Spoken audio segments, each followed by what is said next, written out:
بسم اللہ الرحمن الرحیم۔ السلام علیکم۔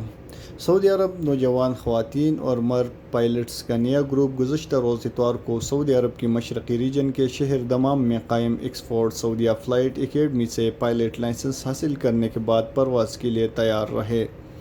عرب نیوز کے مطابق ایکسفورڈ سعودیہ اکیڈمی کے پہلی گریجویشن کلاس کے بعد اب یہ پائلٹس 3 سال کے معاہدہ کر سکیں گے، جس میں وہ اپنے صلاحیتوں کا مزید ابھاریں گے اور 750 گھنٹے سالانہ فلائٹ کا ہدف پورا کریں گے۔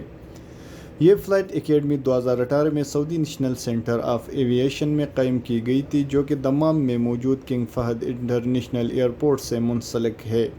ایکسفورڈ پائلٹ اکیڈمی کا یہ 8ویں برانچ ہے۔ اس اکیڈمی کا مقصد ایوییشن سے متعلق بہترین ہنرمند کو مملکت کی ترقی میں شامل کرنا ہے۔ سعودی نیشنل سینٹر برائے ایوییشن کا مقصد پائلٹ اسکول، اصلاح و مرمت کا تربیتی مرکز اور کمرشل ایئر لائنز کے لیے ٹریننگ سینٹر کا قیام ہے۔ فلائٹ اکیڈمی میں JACAR 141 تربیتی پروگرام پائلٹ اسکول سرٹیفکیشن کے تحت منظور کیا گیا ہے اور یہ فلائنگ اسکول خلیج ممالک کے طلباء کو تربیت دیتا ہے۔ ایکسفورڈ سعودی فلائٹ اکیڈمی میں کسی بھی پائلٹ کو 3 سال کی ٹریننگ مکمل کرنا ضروری ہوتا ہے۔ ٹریننگ کے پہلے سال میں پرواز کے متعلق بنیادی اصول سکھانا اور پرواز کے متعلق جاننے کا امتحان پاس کرنا شامل ہے۔ دوسرے سال میں طلباء اپنی پرواز کے لیے تربیتی مشقیں کرتے ہیں، جس کے بعد انٹر ٹریننگ پائلٹس کو تربیت مکمل کرنے پر 3 لائسنس فراہم کیا جاتے ہیں۔ یہ 3 licence private pilot licence, instrument use licence اور کمرشل پائلٹ لائسنس ہیں، جو انہیں اپنے آخری سال میں ایئر بیس 320 پر ٹریننگ حاصل کرنے کے قابل بناتے ہیں۔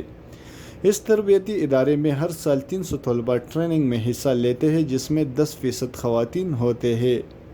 دمام میں قائم یہ فلائٹ اکیڈمی جدہ کے کنگ عبدالعزیز یونیورسٹی اور ریاض میں قائم شہزادہ نورہ یونیورسٹی کے ساتھ مل کر مزید 2 برانچیں کھولنے کا ارادہ رکھتی ہے۔ ایکسفورڈ سعودی فلائٹ اکیڈمی نے چین کے 5 ایئر لائنز، ایک ایتھوپین ایئر لائنز کے ساتھ مل کر اپنے اسٹوڈنٹس کی ٹریننگ کے لیے معاہدے کیے ہیں۔ اکیڈمی نے 60 یورپی ڈائمنڈ طیاروں کے ساتھ ساتھ 4 تربیتی طیارے خریدنے کے معاہدے پر بھی دستخط کیے ہیں۔